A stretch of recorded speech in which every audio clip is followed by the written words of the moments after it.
Bulan Ramadan merupakan bulan puasa. Maka dari sekarang nyicil puasa nih, masih ada kesempatan ya. Ada kesempatan berpuasa nih. Senin, Kamis, ya, pertengahan bulan 13, 14, 15 di bulan Syaban kencengin. Sehingga nanti ketika masuk ke Ramadan nggak kaget. Nah, banyak di antara kaum muslimin itu kagetan. Ya. Tiba masuk Ramadan, perut tiba-tiba langsung kosong, langsung puasa, fisik belum siap. Akhirnya banyak di antara kaum muslimin jatuh sakit. Hal-hal yang seperti ini harus sudah mulai kita rubah dari mulai sekarang. Kembali ke pembahasan pokok kita, teman-teman yang Allah muliakan. Jadi konsep hari ini yang kita akan bahas dan kita akan evaluasi bareng-bareng. Jadi nanti teman-teman nyetorin ke saya. Pertama, takbiratul ihram. Yang kedua, al-fatihah. Ya. Yang ketiga, tasyahud akhir. Tasyahud akhir. Yang keempat, sholawat Ibrahimiyah. Yang kelima, salam. Nah, ada berapa kali kami ngetes guru Quran, itu hampir suruh ngulang. Hampir semuanya saya suruh ngulang lagi. Karena banyak yang keliru. Ada yang tanya dipanjangkan. At-tahiyatul. Berarti kan kalau ngaji tahsin, kalau nggak ngefek kebacaan sholatnya, percuma ngaji tahsinnya.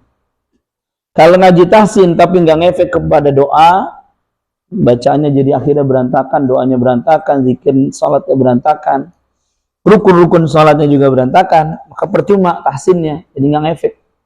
Ya, jadi tahsin itu harus melahirkan pribadi yang lebih baik lagi di semua lini ibadah, khususnya yang berhubungan dengan pelafalan. Ya. Tidak lagi nanti zikirnya teman-teman subhanallah, subhanallah, subhanallah, subhanallah, subhanallah, enggak gitu.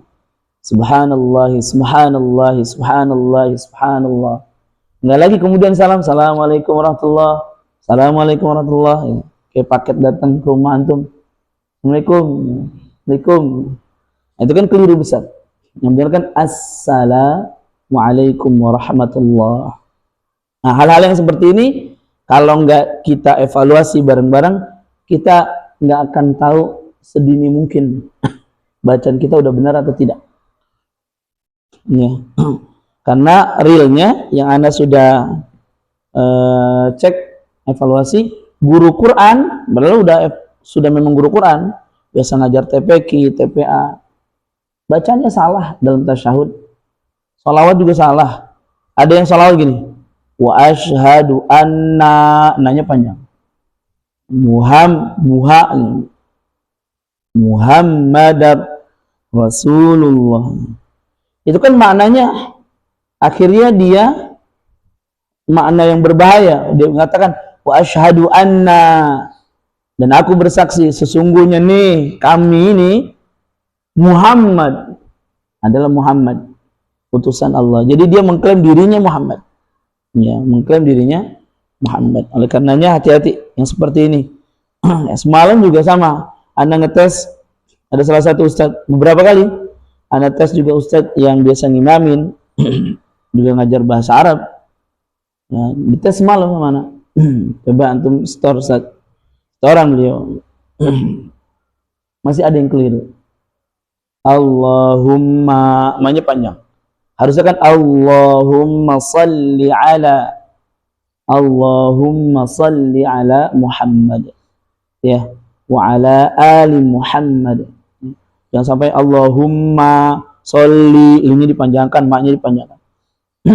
Ini hati-hati yang demikian, teman-teman. Ya, kenapa? Karena memang kita sering disuguhi ya, pendengaran kita dengan sholawat-sholawat yang ada di sebagian besar kaum muslimin, namun pengucapannya keliru. Ya, akhirnya itulah yang kemudian melekat. Sholawat ada yang Muhammad, maknya dipanjangkan. Ya. Sholli, linya dipanjangkan. Bimnya dipanjang. Allahumma. Hal-hal yang seperti ini mudah-mudahan tidak terjadi. Minimal kita memutus mata rantai kekeliruan bacaan diri kita ke bawah. Kalaupun kita mungkin dulu disuguhi oleh guru-guru kita dengan apa adanya keilmuan, maka generasi ke bawah dari kita ke anak-anak kita, cucu kita, itu jangan sampai ada yang keliru. Bagaimana anak pernah menjumpai mushaf, jadi ada salah satu jamaah setoran sama anak. Waktu itu dia setor surah Al-Baqarah ayat 108. Teman-teman coba dicek ayat 17. Halaman 17 ayat 108.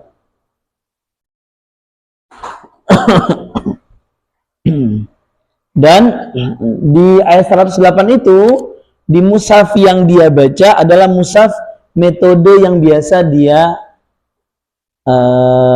ajarkan dan ia pelajari. Jadi dia guru Quran metode tertentu yang kemudian mushafnya dicetak juga dengan metode tersebut, lalu kemudian dimasukkan fitur tambahan wakaf ibtida. Di mana di ayat tersebut, teman-teman tengoknya, am turiduna an tas'alu rasulakum kama su'ila Musa min qabl. Nah, itu kan ada tanda wakaf. Aman, masih di situ berhenti. Kemudian wa may yatabaddalil kufra bil iman, berhenti. Kalau berhenti masih aman. Dan teman-teman harus ingat konsep berhenti itu adalah konsep yang masih aman jika darurat. Karena batuk, sendawa, bersin, mohon maaf karena menguap misalkan, ya, atau karena hal-hal yang lainnya yang sifatnya syar'i dan uzurnya uzur yang tidak disengaja, maka aman. Nah, yang berbahaya adalah memulainya. Kebetulan di mushaf tersebut yang menggunakan metode tertentu itu dikasih blok warna berhenti di kata bil iman. Lalu kemudian disuruh di fitur tersebut suruh mengulang dari kata bil iman. Nah, yang berbahaya ketika mengulangnya. Dia ketika mengulang bil imani faqad dhalla sawa'is sabil. Maka maknanya dengan keimanan sungguh telah tersesat dari jalan yang benar. Dan bahaya sekali. Itu baru satu yang ketemu. Karena kebetulan pas lagi setoran, kemudian saya pinjam mushafnya, saya fotoin. Dan kebetulan saya punya channel orang Surabaya yang metode itu memang lahirnya dari Surabaya. Saya kirim ke sana. Saya bilang, Ustaz, kok kayak gini? Ini bahaya kalau begini. Beliau jawab, kami praktisi di lapangan, agak sulit. Sedangkan mushaf itu sudah lahir sebelum kami terjun di lapangan. Jadi mushaf yang metode tadi itu sudah tersebar luas di tengah kaum muslimin.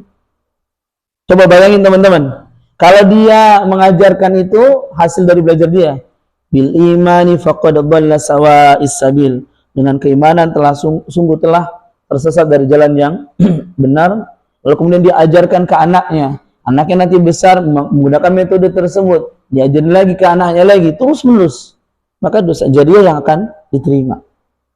Makanya waktu itu anak sudah langsung stopnya gini, teman-teman, kalau yang menggunakan mushaf ini harus di-compare dengan mushaf yang beredar di tengah kaum muslimin yang sudah lazim, mushaf Indonesia dengan mushaf Madinah. Karena mushaf Indonesia kan memang tanda wakafnya, tanda berhentinya itu hasil musyawarah para ulama. Kalau yang ini kan beberapa asatidzah saja yang menggunakan metode tersebut, ya kan? Ana nggak mau nyebutin karena khawatir nanti metode ini akhirnya banyak yang nyerang, ya. Padahal punya kebaikan juga, melahirkan orang yang bisa baca Quran lebih cepat. Yang jelas, Ana bilang kalau menggunakan mushaf ini harus compare dengan mushaf yang sudah ada. Lalu bagaimana diajarkan ke anak? Diajarkan ke anak yang sifatnya umum saja, jangan bahasan yang sekiranya berbahaya. Lalu kemudian Anda bilang di ayat 108 ini stop ngajarin anak ngulang dari kata bil iman ke bawah, jangan sampai diajarkan demikian ya. Dan anak bilang waktu itu di hadapan guru-guru metode tersebut ya, guru-guru yang belajar pakai metode tersebut, lalu setoran bacaannya ke kami, maka anak katakan hati-hati menggunakan mushaf ini baru satu yang ditemukan. Jadi memang mushaf cetakan Indonesia enggak sedetail mushaf cetakan Timur Tengah. Karena mungkin di Indonesia ini bagi orang yang memiliki kemampuan finansial membangun percetakan, dia gampang nyetak-nyetak aja. Bahkan Anda pernah lihat kawan anak temen Ustadz yang ada di Singapura yang belum lama juga ngirim hadiah sama anak itu, hadiah mushaf Singapura, itu memviralkan mushaf Indonesia yang keliru penulisannya. Jadi mushaf Indonesia sampai viral di negara tetangga, ini kan memalukan ini karena salah nulisnya dan itu fatal penulisannya. Waktu itu surat Al-Kahf. Bayangkan kalau itu tersebar luas bukan cuma di negara tetangga tapi juga seluruh dunia, kan jadi aib besar. Oleh karena itu teman-teman yang Allah muliakan, penggunaan mushaf yang pertama, upayakan mushaf tersebut memang sudah di bawah pengawasan Lajnah Pentasih Al-Quran, atau kalau mau aman yang dari luar ya mushaf Madinah, mushaf Madinah yang redaksi Madinah. Kemudian berikutnya, kalau ada fitur berhenti, kalau yang dipandang punya itu kan ada fitur play dan pause, maka sambil ditalakikan, sambil diperdengarkan bacaan kita udah bener apa enggak nih di hadapan guru kita. Nanti kedepannya insya Allah kita pelan-pelan mapai dari surat Al-Fatihah, Al-Baqarah dan seterusnya untuk mengetahui nih di mana letak berhenti yang pas dan juga memulai yang pas. Yang sering menjadi bencana adalah memulai lafaz bacaan Quran. Kalau dia ngasal, ini yang seringkali merubah makna. Kalau berhenti atau waqaf, itu memang ada kondisi-kondisi tertentu yang masih sifatnya wajar. Berhenti mendadak karena nggak kuat nafas, berhenti mendadak karena bersin, karena menguap, karena batuk, karena sendawa misalkan, atau karena kecekukan misalnya. Nah, hal-hal yang seperti itu kan masih wajar. Tapi kalau memulai, nggak boleh sama sekali keliru. Jadi kalau memulai itu harus benar-benar di tempat yang tepat dan pas sehingga tidak merubah makna dari lafaz yang ada di dalam Al-Quran. Allah Ta'ala alam. Sampai sini mungkin ada pertanyaan. Setelah ini kita akan talaki satu persatu. Ya. Silakan mungkin kalau ada pertanyaan teman-teman. Kita masih ada pertemuan berapa kali? Ramadan. Menjelang Ramadan pandang. Kemudian tanggal 15 ya.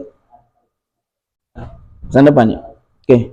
Nanti pekan depan kita prepare persiapan Ramadan, hal-hal apa saja yang dibutuhkan selama tilawah Al-Qur'anul Karim di bulan Ramadan, dan juga tips supaya nanti khataman kita khataman yang berkualitas dan juga khataman yang bisa ringkas. Tapi yang kita dahulukan adalah bukan ringkasnya, tapi yang kita dahulukan adalah berkualitasnya. Ya. Allah Ta'ala alam. Cukup. Setelah ini teman-teman talaki satu persatu. Kita tutup dengan salawat wassallallahu ala nabiyina Muhammadin wa ala alihi wasallam. Subhanakallahumma bihamdik asyhadu an la ilaha illa anta astaghfiruka wa atubu ilaik. Teman-teman silakan.